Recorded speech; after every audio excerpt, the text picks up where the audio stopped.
एक बार की बात है। एक छोटे से गांव में एक राजेश रहता था। वो रोज राजेश मिट्टी खोद कर निकालता, अपने गधे पर लादता और उससे बेच दिया करता था। बस एक बार जब वो राजेश मिट्टी खोद रहा था तो मिट्टी खोदते खोदते उसे उस मिट्टी में से एक कीमती हीरा मिलता है। लेकिन उस राजेश को नहीं पता था कि वह बहुत एक कीमती हीरा है। तो उसने उस हीरे को अपने गधे के गले में बांध दिया। एक दिन जब वो गांव से अपने गधे को लेकर जा रहा था तो एक सेठ जी थे उसी गांव के, जो उसी गांव में एक छोटी सी किराने की दुकान चलाते थे। तो उन्होंने जब उस गधे के गले में उस हीरे को देखा तो उस राजेश से पूछा कि ये तुम्हारे गधे के गले में क्या है, बड़ा चमक रहा है। राजेश ने कहा कि ये चमकीला पत्थर है, मुझे मिट्टी खोदते समय मिला था।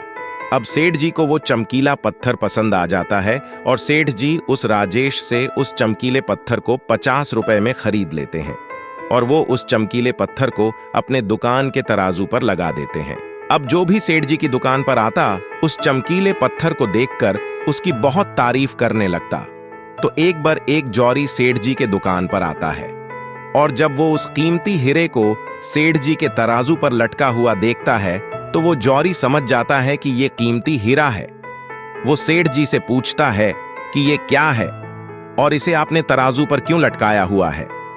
सेठ जी उस जौहरी से कहते हैं कि ये एक चमकीला पत्थर है, मैंने एक राजेश से 50 रुपए में खरीदा था। वो जौहरी सेठ जी से कहता है कि क्या तुम इस चमकीले पत्थर को मुझे बेचना चाहोगे। सेठ जी उस जौहरी से कहते हैं कि अगर तुम इसे खरीदना चाहते हो तो मुझे 100 रुपए दे दो और इसे ले जाओ। अब वो जौहरी जो था वो बहुत ही कंजूस था। उसने सेठ जी से कहा कि मैं इस चमकीले पत्थर के तुम्हें 70 रुपए दे सकता हूं, चाहिए तो बोलो, नहीं तो मैं जा रहा हूं। सेठ जी अपने 100 रुपए पर ही अड़े रहे और वो जौहरी ये सोचकर वहां से चला गया कि आज सेठ जी नहीं मान रहे हैं, कल आऊंगा और सेठ जी को 80 रुपए देकर वो हिरल लेकर चला जाऊंगा। लेकिन हुआ कुछ ऐसा कि उसी दिन शाम के वक्त एक दूसरा जौहरी उसी गांव के रास्ते से जा रहा था और अचानक उसी गांव में उसकी गाड़ी बंद हो जाती है। जब तक ड्राइवर गाड़ी को रिपेयर कर रहा होता है वो जौहरी सेठ जी की दुकान पर कुछ लेने के लिए जाता है और जब वो उस हीरे को तराजू पर लटका हुआ देखता है तो वो सेठ जी से उसे खरीदने के बारे में पूछता है। सेठ जी भी उसे वही कहते हैं कि 50 में लिया था, आपको 100 रुपए में दे दूंगा। वो जौहरी बहुत होशियार था, उसने एक सेकंड भी वेस्ट नहीं किया और तुरंत सेठ जी को 100 रुपए देकर वो हीरा लेकर वहां से चला गया। अब जब दूसरे दिन पहला जौहरी सेठ जी की दुकान पर आया और जब उसकी नजर तराजू पर पड़ी तो उसे वो हीरा वहां नहीं दिखा। उसने सेठ जी से पूछा कि वो चमकीला पत्थर कहां गया।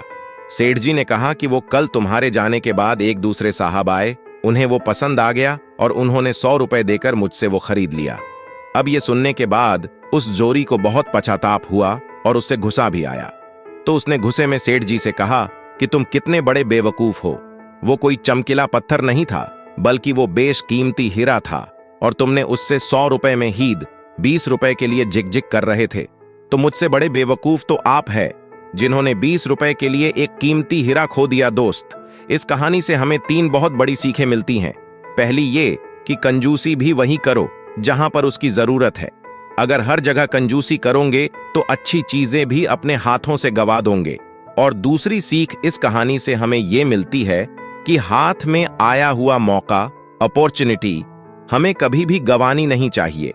अक्सर करके हम अपने आप को ब्रिलियंट समझकर कई सारे मौके हाथ से गवा देते हैं।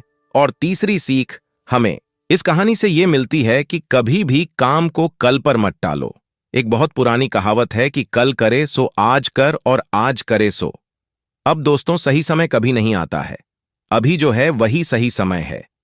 तो अगर आप इस कहानी को और भी लोगों तक पहुंचाना चाहते हो तो इस वीडियो को लाइक करो ताकि YouTube इस वीडियो को और भी लोगों तक पहुंचाए।